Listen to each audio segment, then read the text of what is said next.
에베소 4장 7절로 11절까지의 말씀은 지금 사랑에 대해서 이야기하죠. 특히 사랑의 속성에 대해서 우리에게 말씀해 주고 있습니다. 사랑은 여기 있으니 우리가 하나님을 사랑한 것이 아니요 하나님이 우리를 사랑하사 우리 죄를 속하기 위하여 화목제물로 그 아들을 보내셨습니다.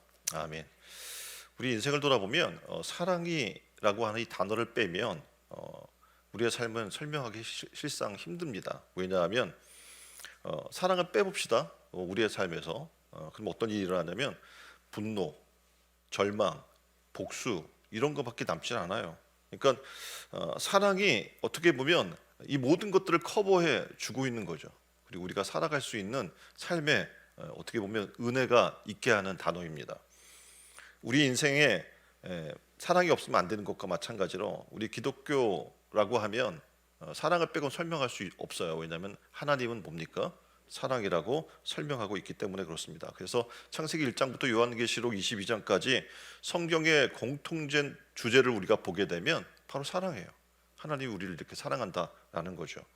그래서 신구약 전체의 중심 요절을 뽑으라라고 이야기하면 다 이렇게 얘기하는데 뭐라고요? 요한복음 3장 16절 말씀을 이야기하는 거예요. 그 말씀이 뭡니까? 하나님이 세상을 이처럼 사랑하사 어떤 일을 하시냐면 독생자를 주셨으니 이는 저를 믿는 자마다 멸망치 않고 영생을 얻게 하려 하심이라 라고 말씀해 주고 있는 겁니다. 하나님은 이렇게 우리를 사랑하셨다라고 성경은 얘기해 주고 있고요.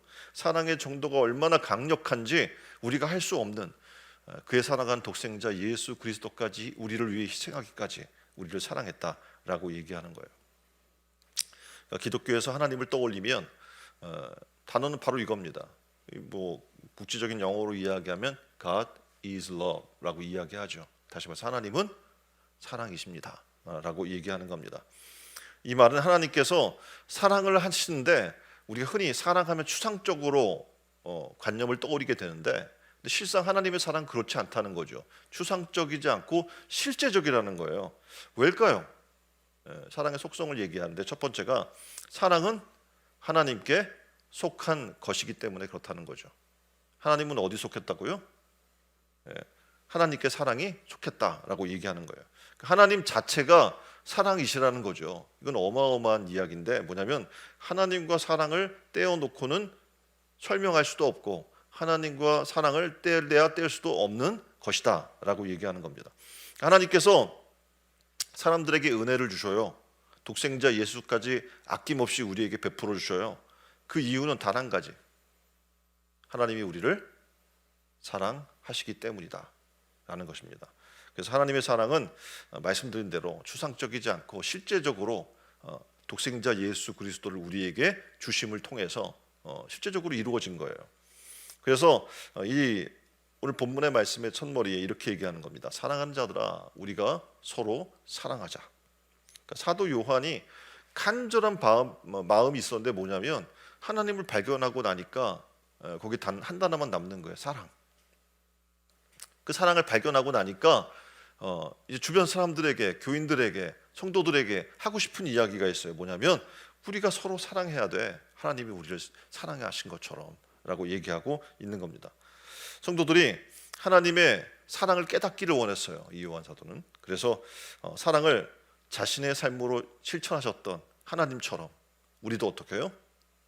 사랑을 실천하는, 실제적인 사랑을 하는 사람들이 됐으면 좋겠다라고 하면서 우리에게 지금 말씀해주고 있는 겁니다. 어떻게 보면 이 지금 성경의 말씀이 씌어지고 또 요한이 지금 이야기하고 있는 살았던 초대의 최고 자산이라고 이야기한다면 사랑을 꼽을 수 있어요. 그러니까 초대교회가 많은 교회들이 이야기할 때 우리가 초대교회로 돌아가야 됩니다 라는 이야기 많이 듣잖아요. 이유인즉슨 초대교회는 바로 사랑이 결정체였기 때문에 그래요. 그 사랑 때문에 교회가 부흥했고 그 사랑 때문에 어떻게 해요? 하나님의 사랑이 전달될 수 있었습니다. 초대교회의 나눔은요 지금 우리가 하는 나눔과 차원이 달랐어요. 왜냐하면 당신 여러분이 아시는 것처럼 귀족, 천민 이게 완벽히 구분이 되었었죠. 그리고 주인과 노예 혹은 종들이 구분이 됐어요. 그래서 주인과 종이 함께 할 수가 없어요. 또 당시에는 신분이 남녀라고 하는 신분에서 이미 구분이 되어 있는 거예요. 그래서 성경에도 보면 항상 먹고 남은 것들을 이야기할 때도 어떡합니까? 남자 장정만을 얘기하고요. 어린이나 노약자나 여인은 숫자에 취급도 안 했던 것을 우리가 볼 수가 있잖아요. 그런 사회였어요, 그 당시가. 그런데 이 사랑이 이 모든 것을 허문 거죠. 그래서 놀랍게도 네 것 내 것 따로 구분하지 않았어요. 그래서 함께 모여서 음식을 나눠요. 이게 말이 돼요? 주인과 종이, 그리고 남녀가 또 연로한 자와 또 어린아이와 또 이런 귀족과 또 가난한 자들과 이렇게 함께하기가 쉽지 않잖아요. 근데 초대교회는 이게 무너진 거예요. 하나님의 사랑 때문에. 그래서 식탁 공동체를 이룬 거예요. 같이 먹어요, 밥을. 그리고 어떡합니까? 더 놀라운 것은 하나님의 사랑으로 말미암아 당시 소외된 자까지 다 돌아보는 거예요. 고아와 과부와 정말 버려진 자들. 당시에 여러분 역사를 보면 잘 알잖아요. 그 로마 지배하에 있었기 때문에 전쟁이 엄청 많았어요. 끌려갔겠죠. 그래서 남자들은 거의 뭐 끌려가고 남은 사람들은 뭐가 됩니까? 전쟁에서 죽으니까 과부가 되고 또 이 당시의 사람들은 어떻게 합니까? 어려우니까 아이를 버리고 다른 데로 가버리는 거예요. 그러면 길거리에 누가 있냐면 죽어 있는 사람들 굶주려서 그리고 또 누가 있어요? 버려진 여인들, 버려진 아이들 또 많은 거예요. 근데 곳곳에 또 시신들이 널브러져 있어요. 그걸 누가 돌봤어요? 시신을 다 정부에서도 방치하고 있는 것을 그리스도인들이 가서 그 시신을 다 수습해주고 어린아이들 고아들이 있으면 데려다가 품어주고 과부들이 있으면 어떻게 해요? 구제하고 하는 일들을 누가 한 거예요? 초대교회가 한 거예요. 그러니까 어떻게 합니까? 그 사랑을 보고 초대교회 당시의 사람들이 야, 저 사람들은 정말 예수 그리스도를 닮았어 라고 이야기하게 되는 것이고 그들을 어떻게 해요? 이 세상에서 저들과 같은 사람들은 있어야 돼. 우리도 저들과 같은 삶을 살아야 돼 라고 공경할 수 있는 그런 삶을 살았던 겁니다. 자, 당시에는 사랑이 없는 교회가 없었으면 어떻게 될까요? 완전 피폐하고 정말 살 소망이 없었을 거예요, 사람들이. 그런데 바로 이 사랑이 있는 교회 때문에 당시의 사람들이 소망을 가졌던 것을 보게 됩니다. 바로 예수 그리스도의 십자가의 은혜, 그 사랑, 이 사랑을 우리가 받았다면 이제 우리가 그 사랑을 전파해야 되는 것이 우리의 사명입니다. 오늘 교회 모습 속에서 세상에서 원하는 게 뭘까요? 바로 그런 초대교회의 모습이에요. 초대교회의 사랑의 모습입니다. 그래서 우리도 하나님의 사랑을 전파하는 사람이 됐으면 좋겠습니다. 자, 하나님의 사랑, 우리가 전파해야 될 내용이 뭡니까? 오늘 본문의 말씀 보니까 이렇게 얘기해요. 첫 번째로 하나님이 자기의 독생자를 세상에 보내셨다는 거죠. 하나님이 사랑해서 아까 요한복음 3장 16절의 말씀처럼 독생자를 보내주셨다는 거예요. 또 하나는 그로 보내주신 이유가 뭐냐면 두 번째로 우리를 살리려 하십니다 라고 얘기해 주고 있어요. 하나님의 은혜가 너무 크죠. 또 하나는 뭡니까? 이걸 정리해서 이렇게 해줘. 10절에 하나님이 우리를 사랑하사 우리 죄를 속하기 위하여 화목제물로 그 아들을 보내셨습니다. 하나님이 우리 하나 사랑하셔서 독생자 예수 그리스도를 보내주신 것은 우리의 죄 때문에 우리가 죽을 수밖에 없고 멸망 가운데 거할 수밖에 없는데 우리를 구원하시기 위해서 그를 화목제물로 대신 죽이기 위해서 이 땅에 보내셨다라고 얘기해 주고 있는 겁니다. 하나님이 우리를 너무나 사랑하셔서 죽을 수밖에 없는 우리를 대신해서 이 죄인들을 대신해서 독생자 예수 그리스도가 십자가에 달려 화목제물로 죽게 하시고 우리에게 어떻게 해요? 생명을 허락해 주셨다라는 게 바로 복음의 내용입니다. 우리가 동일하게 세상 사람들에게 나아가야 될 복음의 내용은 바로 이거죠. 하나님이 우리를 사랑하셔요. 그래서 독생자 예수 그리스도를 주셨어요. 그리고 어떻게 해요? 그가 우리 죄를 대신해 십자가에 달려 죽게 하셨고 화목제물로 주셨고 그 은혜를 우리가 믿기만 하면 멸망치 않고 영생을 얻습니다 라는 내용입니다. 이 내용으로 우리는 다가가야 돼요. 그리고 어떡합니까? 세상에 죽어가는 영혼들, 강팍한 심령들, 복음을 전할 때도 강팍하게 반응하는 이들을 보면서도 우리는 사랑으로 다가야 돼요. 왜냐하면 주님이 우리를 그렇게 사랑해 주셨기 때문에 그렇습니다. 제 옆에 사람을 볼까요? 그리고 이 찬양을 했으면 좋겠어요. 형제의 모습 속에 보이는 찬양. 형제의 이 노래 아시죠? 형제의 서로 바라봐 주세요. 자, 시작. 형제의 모습 속에 보이는 하나님 영상 아름다워라. 존귀한 주의 자녀 됐으니 사랑하며 섬기리. 이렇게 노래를 불렀는데 우리의 모습은 그렇지가 않은 것 같아요. 그렇죠? 이게 보면 나의 인간적인 눈으로 바라보게 되면 저 사람이 그렇게 달갑지 않은 경우가 있을 수 있어요. 보면 때로는 얄밉고 때로는 보고 싶지도 않은 사람도 있을 수 있어요. 그러나 하나님이 우리를 볼 때 어땠냐는 거죠. 죄인된 우리를 사랑해 주셨어요. 그 아들까지 보내주셨는데 그 아들을 십자가에 못 박은 우리를 사랑해 주셨다는 겁니다.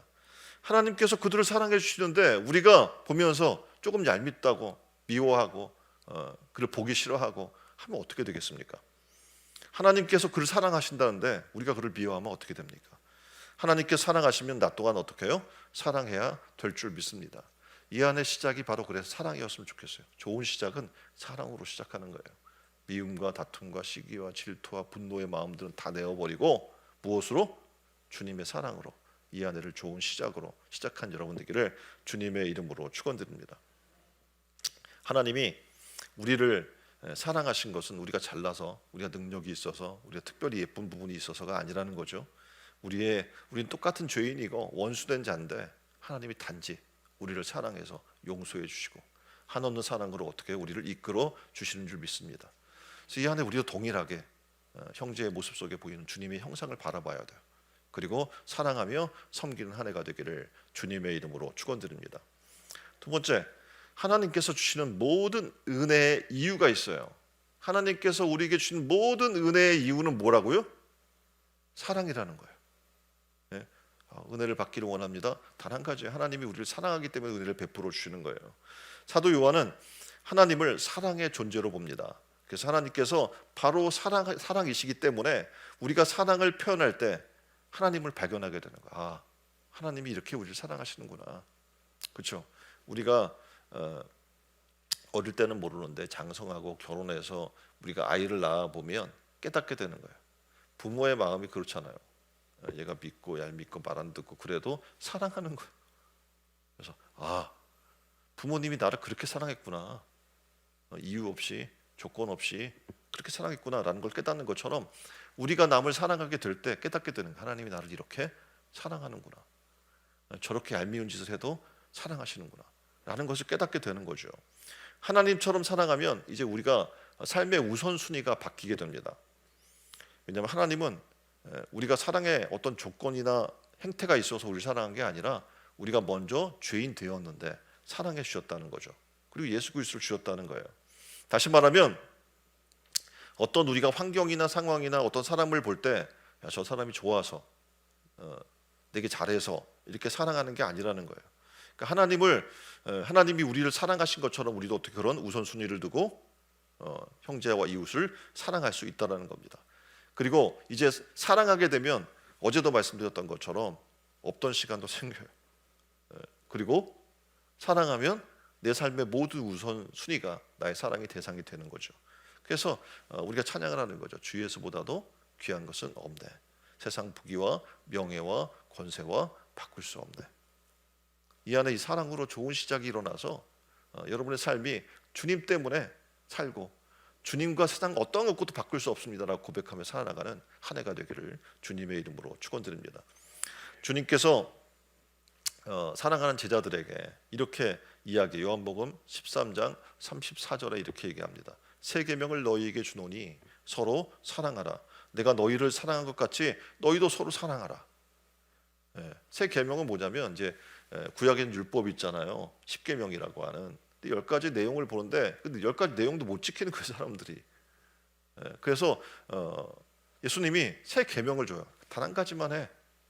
어떻게 해요? 하나님을 사랑해. 그리고 내 이웃을 내 몸과 같이 사랑해.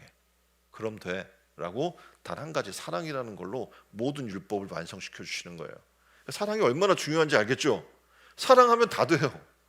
율법 그 어려운 거 사랑 하나로 완성시켜 주셨어요, 예수님이. 그래서 우리는 복잡하게 막 이것저것 따질 필요가 없어요. 율법의 구약의 율법가들이 뭘 했냐면 내가 율법을 주의를 지키기 위해 안식일을 지키기 위해서는 실을 달지 그러니까 바늘을 꼽더라도 일하다가 실을 달면 일하는 거고 율법을 어기는 거고 씨를 달지 않으면 율법을 안 어기는 거고, 되게 복잡하게 생각하면 살아나가는 거예요. 중요하지 않아요. 뭐가 중요한 거예요? 사랑하면 돼요. 하나님을 사랑하면, 이웃을 사랑하면 모든 율법 우리가 이루어 나가게 될 줄 믿습니다. 그럼 사람들은 초대교회처럼 얘기할 거예요. 야, 그리스도인은 사랑이 충만해. 어떻게 그리스도인은 하나같이 사랑이 많지 사람들이? 이런 얘기를 듣겠죠. 이게 최고의 칭찬이거든요. 이 한해 그런 칭찬을 듣는 우리 신촌 의뢰는교회 성도님들이 다 되기를 주님의 이름으로 축원드립니다. 옆에 분에게 얘기해 주세요. 어떻게 그렇게 사랑이 많으세요? 네. 주변에 오늘부터 시작해서 이 한 해 내내 그 이야기를 들어야 돼요. 우리는 그래서 어떻게 합니까? 사랑의 행위를 실천하는 거예요. 당연히 우리 피곤하죠. 그렇죠? 매일 행사야 우리 지금. 베풀고 퍼주고 나눠주고 이 어려운 시기에 단 하나예요. 사랑 때문에 그래요. 하나님의 사랑을 나누고 싶고 전하고 싶고 그 이름을 사랑을 통해서 하나님을 알게 하기 위함이죠. 손양원 목사님이 있어요. 우리가 하도 많이 들어서 알고 있어요. 뭐 별명은 여러분이 아시죠? 사랑의 뭐 원자탄, 핵폭탄 이렇게 이야기를 해요. 어마어마하다는 거죠. 근데 뭐 이 사람의 사랑에 예수님의 사랑을 빗댈 수가 있겠습니까? 한없이 부족하죠. 근데 그의 이야기들을 보면 이런 게 있어요. 한센병 환자면 여러분이 아는 것처럼 지금 이야기하는 문둥병 이런 거예요. 근데 환부를 빨아서 피고름을 짜주는 거예요. 이게 다 골마 터지잖아요. 네?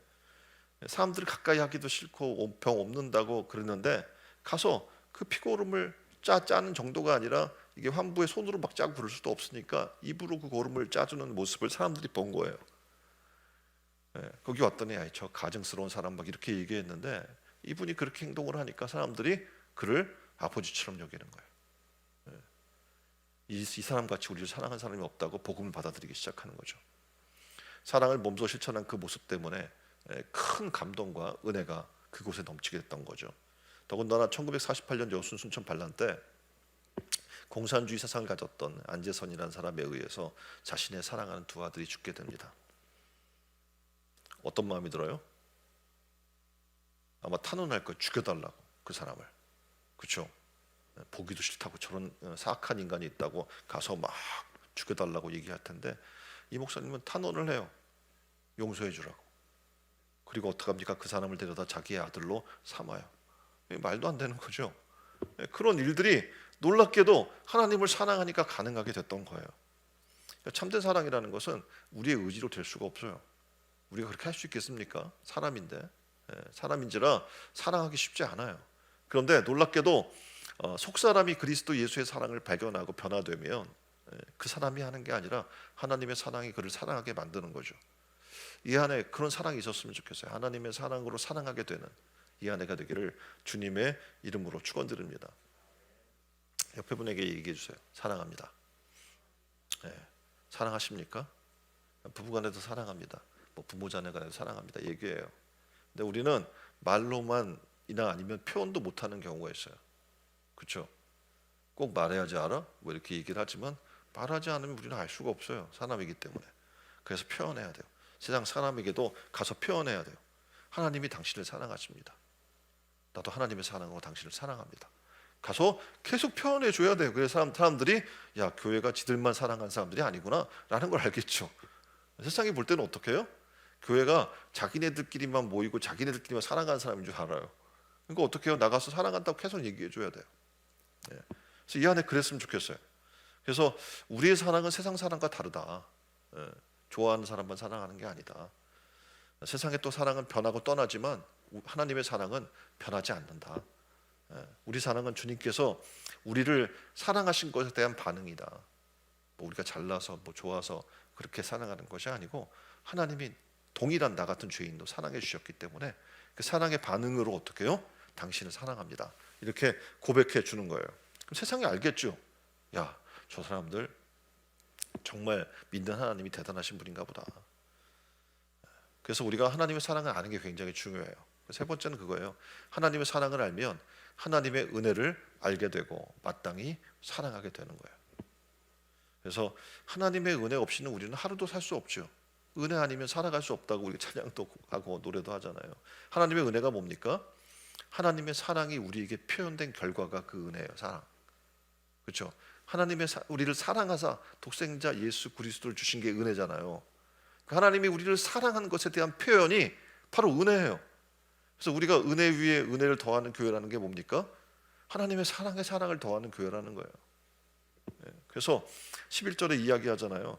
사랑한 자들아 하나님이 이같이 우리를 사랑하셨은즉 우리도 서로 사랑하는 것이 마땅하도다. 아멘. 그래서 이 안에 이 좋은 시작을 하려면 내 안에 그리스도의 사랑을 품어야 돼요. 그리고 그 사랑 가지고 살아나가야 됩니다. 왜 그렇습니까? 하나님이 우리를 그렇게 사랑하셨기 때문에 그래요. 다른 이유 없어요. 그리고 그 사랑을 받았어요. 받았는데 보니까 그게 은혜예요. 그래서 우리는 그 은혜 아니면 살 수가 없게 되는 거예요. 그리고 어떻게 해요? 그 은혜를 알았기 때문에 우리의 삶은 하나님의 뜻대로 살려고 발버둥 치며 노력할 수밖에 없게 되는 겁니다. 자, 하나님의 뜻대로 살려면 한 가지 해야 하는 것이 있어요. 뭐냐면 내 옛삶을 회개해야겠죠. 회개하지 않고는 어떻게 보면 주님과 함께 할 수도 없고 새로운 삶을 시작할 수도 없어요. 그런데 죄를 깨닫는 사람이 회개하지 않습니다. 그러니까 아이고 죄를 내가 잘못했네 라고 생각만 하겠죠.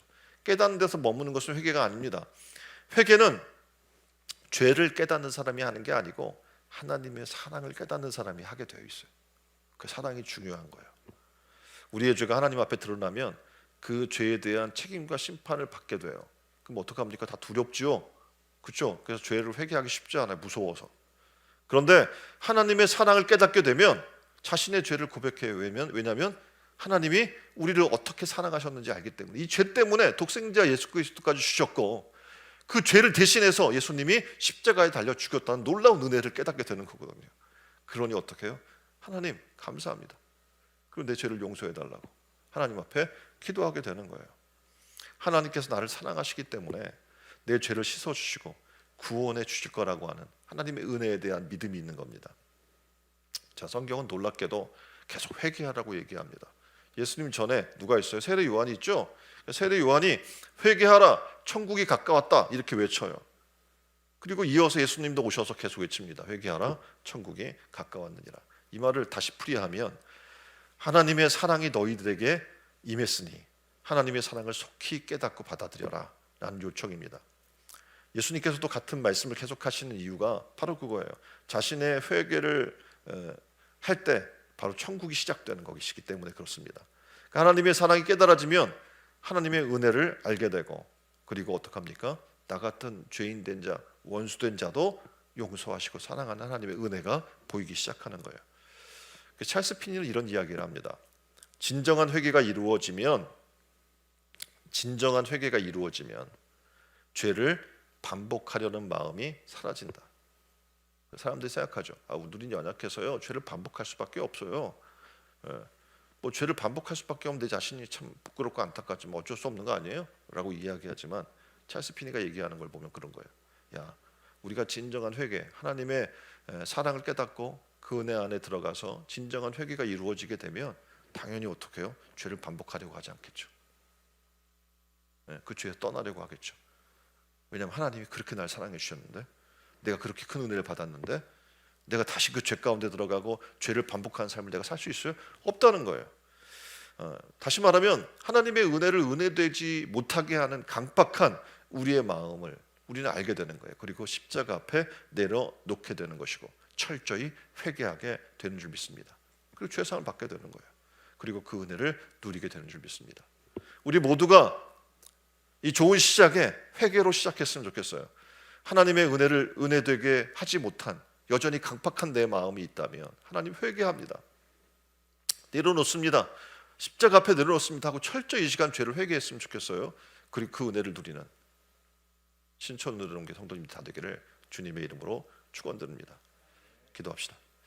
하나님의 앞에서 회개하고 자복하는 마음으로 하나님 우리를 죄를 반복하려는 이 마음을 여전히 갖고 있는 이 모습을 하나님 회개합니다. 우리를 용서하여 주옵소서. 하나님의 크신 은혜 앞에 원수된 우리 자신의 모습이 발견되기를 소망합니다. 그리고 십자가 앞에 철저히 회개했으면 좋겠어요. 그리고 그 은혜를, 그 사랑을 누리고 하나님이 나를 사랑하신 것처럼 우리도 사랑하는 자가 되게 해달라고 다 같이 한 목소리로 기도하되 하나님 오늘 이 시간을 통해서 우리에게 사랑이라는 좋은 시작이 일어나게 해주십시오. 라고 고백했으면 좋겠어요. 다 같이 한 목소리 이렇게 나옵니다.